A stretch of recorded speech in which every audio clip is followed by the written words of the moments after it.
Teman-teman, saat teduh Perkitab kita pagi ini adalah edisi ke-10. Natsnya diambil dari kitab Kejadian pasal 3 ayat 16 sampai 24. Firman-Nya kepada perempuan itu, "Susah payahmu waktu mengandung akan kubuat sangat banyak. Dengan kesakitan engkau akan melahirkan anakmu, namun engkau akan birahi kepada suamimu dan ia akan berkuasa atasmu." Lalu firman-Nya kepada manusia itu, "Karena engkau mendengarkan perkataan istrimu dan memakan dari buah pohon yang telah kuperintahkan kepadamu, jangan makan daripadanya, maka terkutuklah tanah karena engkau. Dengan bersusah payah engkau akan mencari rezekimu dari tanah seumur hidupmu. Semak duri dan rumput duri yang akan dihasilkannya bagimu, dan tumbuh-tumbuhan di padang akan menjadi makananmu. Dengan berpeluh engkau akan mencari makananmu, sampai engkau kembali lagi menjadi tanah, karena dari situlah engkau diambil. Sebab engkau debu dan engkau akan kembali menjadi debu." Manusia itu memberi nama Hawa kepada istrinya, sebab dialah yang menjadi ibu semua yang hidup. Dan Tuhan Allah membuat pakaian dari kulit binatang untuk manusia dan untuk istrinya itu, lalu mengenakannya kepada mereka. Berfirmanlah Tuhan Allah, "Sesungguhnya manusia itu telah menjadi seperti salah satu dari kita, tahu tentang yang baik dan yang jahat. Maka sekarang jangan sampai ia mengulurkan tangannya dan mengambil pula dari buah pohon kehidupan itu dan memakannya, sehingga ia hidup untuk selama-lamanya."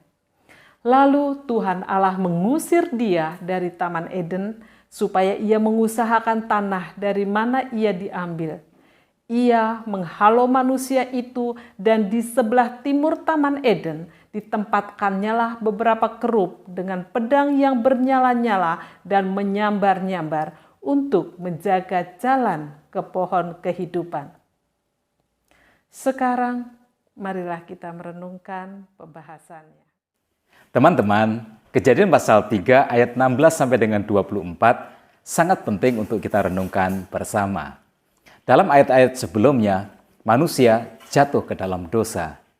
Ketika Adam dan Hawa berdosa, Tuhan memang tidak langsung membunuhnya seperti yang dituntut oleh kekudusan dan keadilannya.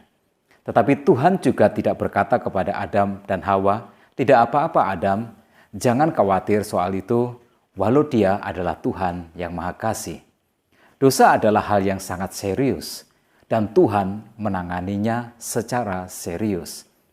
Tuhan menyampaikan kutukan sebagai konsekuensi dari dosa. Dalam ayat yang ke-16, Tuhan berkata, "Susah payahmu waktu mengandung akan kubuat sangat banyak.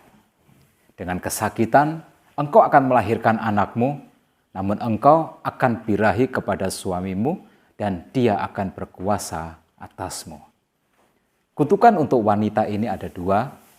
Yang pertama, dia akan mengalami peningkatan rasa sakit pada saat melahirkan. Dan di sepanjang sejarah, banyak wanita yang meninggal karena melahirkan.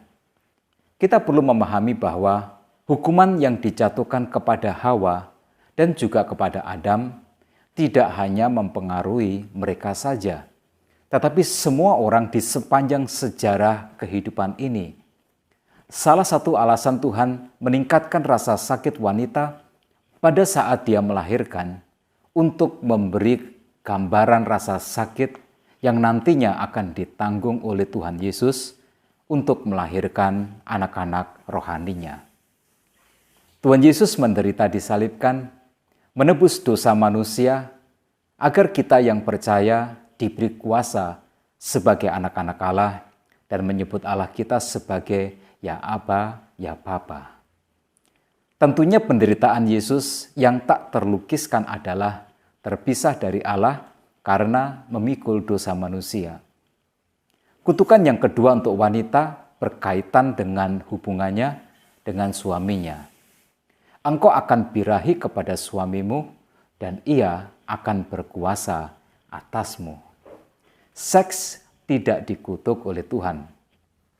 Wanita memiliki hak yang sama untuk menikmati seks dalam pernikahannya, sama seperti pria.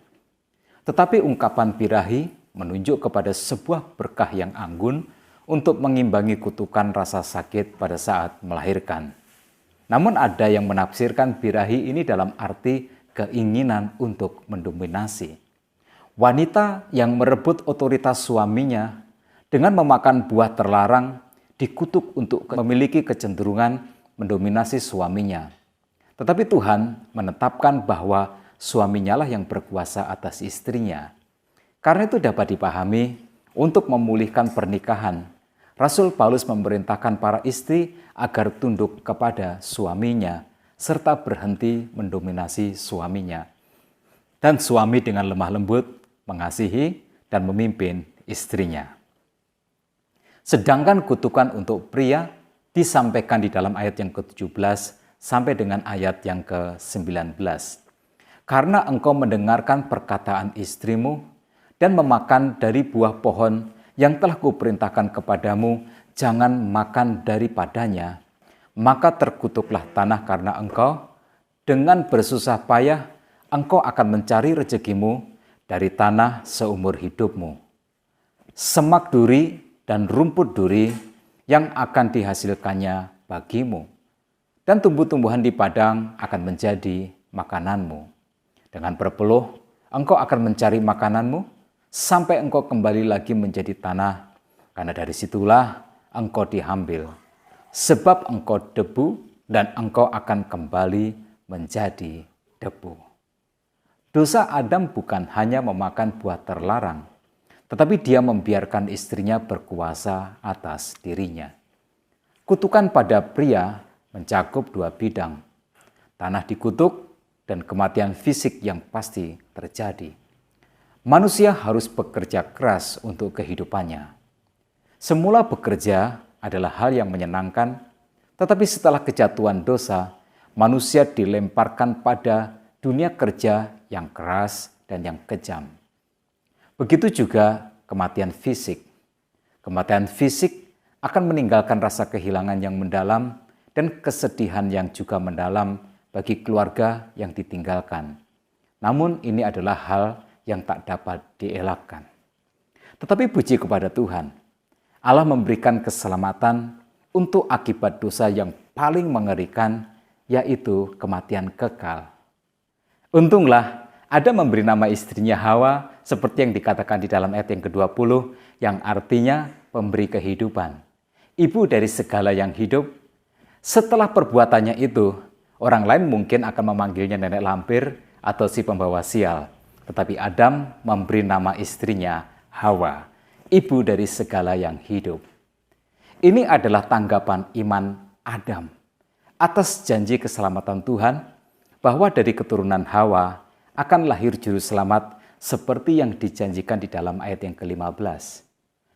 Adam mendengar dan tunduk pada hukuman mati Allah, tetapi dia juga percaya kepada janji Tuhan, bahwa dari keturunan Hawalah juru selamat itu akan menyelamatkan manusia.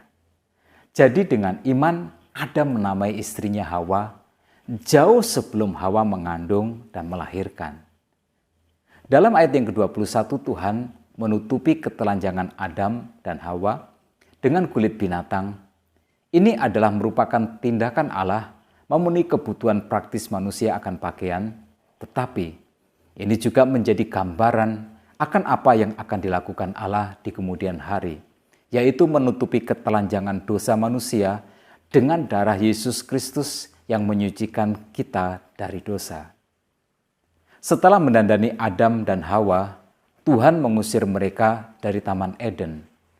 Menjadi masalah karena Tuhan menyatakan sesungguhnya manusia itu telah menjadi seperti salah satu dari kita, tahu tentang yang baik dan yang jahat. Menjadi masalah karena manusia yang jatuh ke dalam dosa tidak akan pernah bisa seperti Tuhan. Semua pengetahuan tentang yang baik dan yang jahat akan disikapi Tuhan secara sempurna. Tetapi pada manusia, sisi kejahatan akan menjadi magnet yang sangat kuat. Ceritakanlah semua kejahatanmu kepada Tuhan, dan Tuhan akan membimbingmu dan mengampunimu. Dia akan menyimpan kisahmu untuk dirinya sendiri. Tetapi ceritakanlah kesalahanmu kepada orang lain. Orang lain akan terinspirasi, atau kisahmu nanti akan viral dari medsos ke medsos. Tuhan kemudian mengusir mereka dari Taman Eden agar tidak memakan buah pohon kehidupan yang menjadikan mereka hidup selamanya. Hidup selamanya dengan dosa selamanya adalah hukuman yang paling mengerikan, sebab tidak lagi akan ada pengampunan seperti yang terjadi pada iblis. Maka Allah mengusir manusia dari Taman Eden adalah merupakan bentuk dari kasih-Nya. Manusia diusir dari kebaikan yang ada, tetapi Tuhan menantikan kita dalam kebaikan yang lebih indah, lebih agung, dan lebih mulia, yaitu penebusan dosa oleh Tuhan Yesus di atas kayu salib. Nah, sekarang apakah aplikasinya bagi kita sekarang? Bagi para istri atau wanita, perintah untuk tunduk kepada suami seperti yang diatur di dalam pernikahan Kristen, itu dimaksudkan untuk mengembalikan format hubungan sebelum jatuh ke dalam dosa. Pria sebagai pemimpin dan wanita sebagai penolong. Hubungan suami istri adalah saling melengkapi, bukan saling mendominasi. Ingatlah, dosa memiliki konsekuensi hukuman dan penderitaan yang berat. Jangan membuat kategori-kategori dosa. Ada dosa kecil atau dosa besar. Dosa serius atau dosa yang iseng-iseng. Semua dosa sama di hadapan Allah. Dosa kecil dalam tanda kutip yang ditawarkan oleh ular sekedar mencicipi buah terlarang membuat manusia berdosa selamanya. Dan yang terakhir, bersyukurlah kepada Allah karena kasih-Nya yang besar. Dia memberikan juru selamat untuk menebus dosa manusia. Usaha iblis untuk menyeret manusia kepada kebinasaan yang kekal, gagal. Digagalkan oleh Allah. Sesuai proto-evangelium, keturunan Hawa itu ibu dari segala yang hidup, yaitu Yesus Kristus, menebus dosa manusia. Di dalam Yesus kita memiliki pengampunan dan keselamatan yang kekal. Hanya karena kasih-Nya kita ada, kita hidup, kita diampuni, dan kita diselamatkan. Terpujilah Tuhan. Tuhan Yesus memberkati kita semua.